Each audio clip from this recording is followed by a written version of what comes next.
Hi friends, എല്ലാവർക്കും എൻ്റെ പുതിയൊരു വ്ളോഗിലോട്ട് സ്വാഗതം. അപ്പോൾ എല്ലാവരും സുഖമായിട്ടിരിക്കുന്നു എന്ന് കരുതുന്നു. അൽഹംദുലില്ലാ.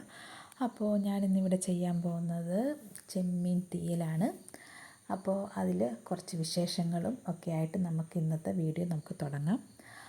അപ്പോൾ കുറച്ച് ചെമ്മീൻ എന്ന് വെച്ചാൽ 2-3 ദിവസം വായിച്ച് ചെമ്മീൻ, ഒരു 1/2 കിലോ ചെമ്മീൻ വാങ്ങിച്ച്. വലിയ നാരൻ ചെമ്മീനാണ്, വലിയ നാരനല്ല, എന്നാലും ഇടത്തരം.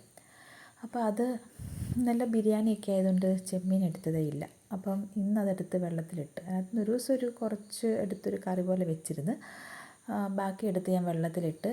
അപ്പോൾ അത് ഞാനൊന്ന് തീയിൽ വെക്കാമെന്ന് കരുതി. അപ്പോൾ ഞങ്ങളുടെ പപ്പരയെ പിടിച്ച ഒരു പപ്പരയ്ക്ക ഉണ്ടായിരുന്നു. ഒരു പപ്പരയ്ക്ക അല്ല, ഒത്തിരി പപ്പരയ്ക്ക ഉണ്ട് കേട്ടോ. അപ്പോൾ അതിൽ നിന്ന് ഒരെണ്ണം ഇന്നലെ ഉമ്മ പിച്ചി എടുത്തുകൊണ്ട് വന്ന് വെച്ചിരുന്നു. അപ്പോൾ അത് വെച്ചൊരു തീയലുണ്ടാക്കാം. പപ്പരയ്ക്കായും കൊഞ്ചും തക്കാളിയും പച്ചമുളകും പുളിയും എല്ലാം ഇട്ടൊരു തീയൽ വെക്കാമെന്ന് കരുതി. അപ്പോൾ അതിൻ്റെ പകുതി ഞാൻ മുറിച്ചെടുത്തപ്പം ഒത്തിരി പപ്പരയ്ക്ക വേണ്ട, കുറച്ച് പപ്പരയ്ക്ക ഇട്ട് തീയൽ വെച്ചാൽ മതി. എല്ലാം കൂടി ഇടുമ്പോഴത്തേക്ക് അതിൻ്റെ ടേസ്റ്റ് തന്നെ മാറിപ്പോൾ. പകുതി മുറിച്ച് ഞാൻ എടുത്ത്. അപ്പോൾ അതിൻ്റെ അരിയെല്ലാം കളഞ്ഞ് ഞാൻ വൃത്തിയാക്കി എടുക്കുമായിരുന്നു. അപ്പോൾ ഞാൻ വിചാരിച്ചെന്നാൽ ഇതിൻ്റെ പകുതി അപ്പോൾ അതിന് മുമ്പ് വേറൊരു കാര്യം പറയുവാണ്. ഇപ്പം ഞാനിപ്പം വോയിസ് കൊടുക്കുന്നതെന്ന് വെച്ചാൽ, ഇപ്പം വീഡിയോ ഞാൻ എടുത്തത് എൻ്റെ വീട്ടിൽ വെച്ചാണ്. അപ്പം വോയിസ് കൊടുക്കുന്നത് ഞാൻ എൻ്റെ ഹസ്ബൻഡിൻ്റെ വീട്ടിലോട്ട് വന്നിട്ടുണ്ട്. അപ്പോൾ അവിടെ വെച്ചാണ് ഞാൻ വോയിസ് കൊടുക്കുന്നത്.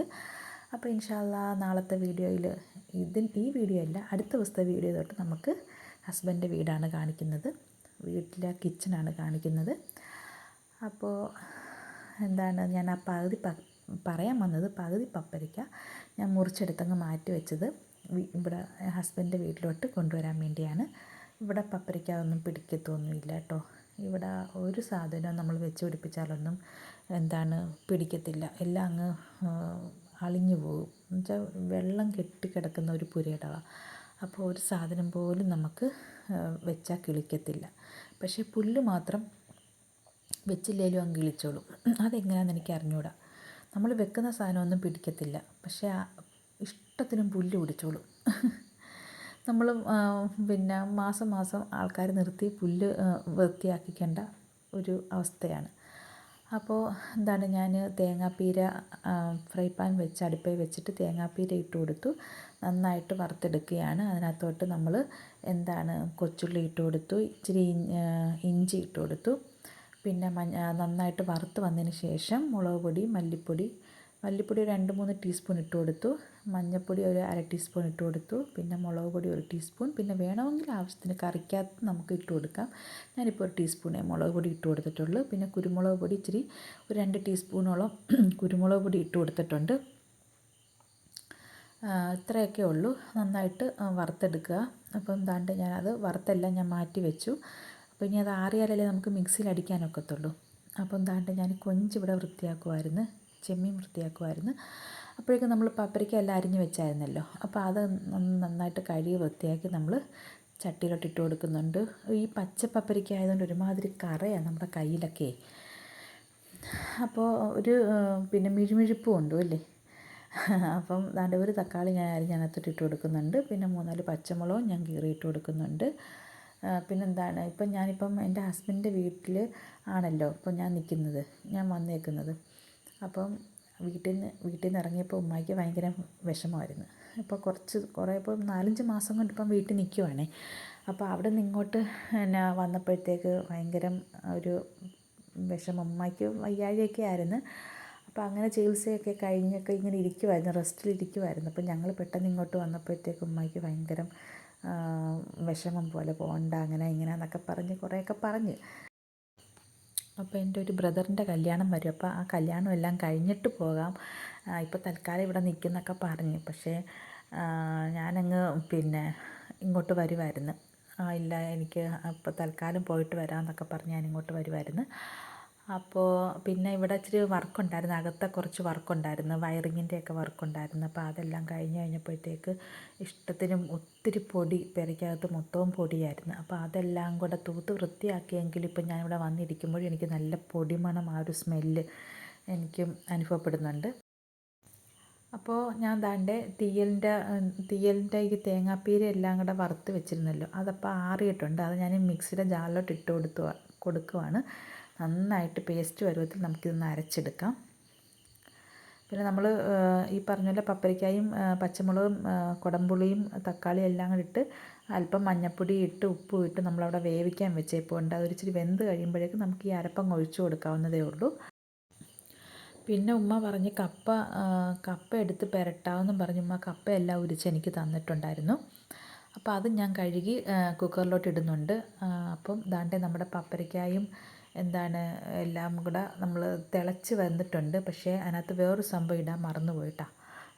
കൊച്ചുള്ളി 5-6 കൊച്ചുള്ളി ഉരിച്ച് വെച്ചിരുന്നു. അപ്പോൾ അത് ഞാനിങ്ങനെ ജസ്റ്റ് ഇങ്ങനെ അങ്ങോട്ടും ഇങ്ങോട്ടും പോകുന്നതിൻ്റെ ഇടയ്ക്ക് അതിൻ്റെ മേശപ്പുറത്ത് കൊച്ചുള്ളി ഇരിക്കുന്നുണ്ട്. അയ്യോ ഞാൻ ഇട്ടില്ലല്ലോ എന്ന് ആലോചിച്ച് പെട്ടെന്ന് തന്നെ അത് കഴുകി ഞാൻ അങ്ങോട്ടങ്ങ് കറിക്കകത്തോട്ട് മൂടി വെച്ച് വേവിക്കാൻ. എന്നിട്ട് ആ സമയം കൊണ്ട് ഞാൻ കപ്പ എല്ലാം കൂടെ കഴുകാനെടുത്ത് വെച്ചിട്ടുണ്ട്. അപ്പം 2-3 ദിവസമായി കപ്പ വാങ്ങിച്ചിട്ട് കേട്ടോ. അപ്പോൾ ഞാനിത് വാങ്ങിച്ച് വെക്കുന്നില്ല, ഞാനങ്ങ് മറന്നു പോകും. പിന്നെ ഇന്നിപ്പോൾ ഉമ്മ എടുത്ത് നോക്കിയിട്ടാണ് പറഞ്ഞു, അയ്യോ കപ്പ ഇരിപ്പുണ്ടായിരുന്നല്ലോ അത് ചീത്തയായി. അപ്പോൾ കുറച്ച് ഭാഗം ചീത്തയായിപ്പോയി. അപ്പോൾ അത് ബാക്കി ചെത്തി മാറ്റിയിട്ട് ബാക്കി തൊലി കളഞ്ഞ് അരിഞ്ഞൊക്കെ തന്നു. അപ്പോൾ വഴക്കും കേട്ട് ഞാൻ, കാരണം കപ്പ മറന്ന് ഞാനവിടെ വെച്ചിരുന്നല്ലോ. അപ്പോൾ അതിൻ്റേതായ വഴക്ക് കേട്ടു. പക്ഷേ സാരമില്ല.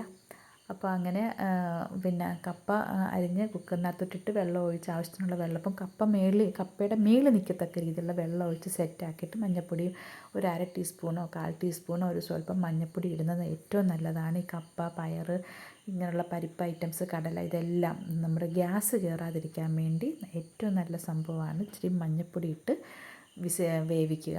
കൂട്ടത്തിൽ ഒരല്പം ഉപ്പ് പിടിക്കാൻ വേണ്ടി ഉപ്പും കൂടി ഇട്ട് കൊടുക്കുക. എന്നിട്ട് നമ്മളത് കുക്കറിൽ വെച്ച് കഴിഞ്ഞപ്പോഴാണ് ഞാൻ ആലോചിച്ചത്, ശടാ അപ്പം 1:30 കഴിഞ്ഞ് ചോറ് തിളപ്പിക്കാൻ വെച്ചില്ലല്ലോ എന്ന്. 1:30 12:30 കഴിഞ്ഞ് ചോറ് ഒന്നും കൂടെ തിളപ്പിച്ച് രണ്ടാമത്തെ തിള തിളപ്പിച്ച് വെച്ചാൽ നമുക്കൊരു 1:30 ആകുമ്പോഴത്തേക്കിന് അടുത്ത തിള തിളപ്പിച്ച് അടച്ചിടാൻ പറ്റത്തുള്ളൂ. അപ്പോൾ 12:30 കഴിഞ്ഞു. അപ്പം നമുക്കിപ്പം തിളപ്പിച്ചില്ലെങ്കിൽ പിന്നെ ചോറ് വേഗത്തില്ല. അപ്പോൾ ഞാൻ ചോറ് അടുപ്പിൽ വെച്ചിട്ടുണ്ട്. ഇപ്പോൾ ചെറിയ കലത്തിലോട്ട് ചോറ് വെച്ചു. കാരണം ഞങ്ങൾ വീട്ടിലോട്ട് പോവുകയാണെങ്കിൽ പിന്നെ ഇവിടെ ഉമ്മായ്ക്കും ആങ്ങളയ്ക്കും കൂടെ കുറച്ച് ചോറ് അവർക്ക് ഇച്ചിരി എടുത്ത് അവർ, അപ്പോൾ അതിൻ്റെ ആവശ്യമുള്ള ചോറ്, ഇപ്പോൾ ഞങ്ങൾ ഇത്രയും പേര് അങ്ങോട്ട് മാറുമ്പോഴത്തേക്ക് അതിനനുസരിച്ച് മതിയല്ലോ. അപ്പോൾ ഞാൻ ചെറിയ കലമാണ് വെച്ചത്. പിന്നെ ഇന്നലത്തെ ബിരിയാണി ഉണ്ടായിരുന്നു. അപ്പോൾ അതെടുത്ത് ആവി കയറ്റാം, ഉച്ചയ്ക്ക് കഴിക്കാം എന്നൊക്കെ കരുതി. അപ്പം അതനുസരിച്ചുള്ള ചോറ് മതിയല്ലോ.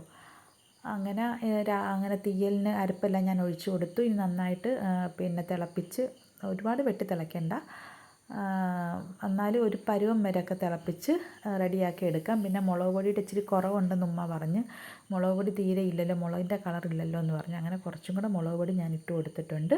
നന്നായിട്ട് മിക്സ് ചെയ്തെല്ലാം കൊടുത്ത് പാകത്തിനുള്ള ഉപ്പൊക്കെ ഇട്ട് കൊടുക്കുക. നമ്മൾ വേറൊരു കാര്യം എന്ന് വെച്ചാൽ, നമ്മൾ തേങ്ങാപ്പീര നമ്മൾ വറുക്കുമ്പോഴേ അതിൻ്റെ കൂട്ടത്തിൽ ഇച്ചിരി കറിവേപ്പിലയും കൂടി ഇട്ട് ഞാൻ വറുത്തിട്ടുണ്ട്. അരയ്ക്കുമ്പോൾ അതങ്ങ് എല്ലാം കൂടെ ഒരുമിച്ച് അരയ്ക്കാൻ വേണ്ടി. പിന്നെ ലാസ്റ്റ് ഇപ്പം ഞാൻ കറിവേപ്പില ഇച്ചിരി പിച്ച് ഇടുന്നുണ്ട്. അപ്പോൾ ഒരുപാടൊന്നും കറിവേപ്പില ഇല്ല കേട്ടോ ഇടാൻ. ഇനി അല്ലെങ്കിൽ പിന്നെ കടയിൽ നിന്ന് വാങ്ങിക്കണം. ഇത് ഞങ്ങളുടെ നാടൻ കറിവേപ്പിലയാണ്. അപ്പോൾ അത് ഇലച്ചിലൊന്നും വലുതായിട്ടില്ല. അപ്പോൾ അങ്ങനെ തീയലും കപ്പ വരട്ടിയതും ചോറുമായിട്ട് എല്ലാവരും കഴിച്ചു. പുതിയൊരു വീഡിയോ ആയിട്ട് വീണ്ടും കാണുന്നിടം വരെയും ബൈ.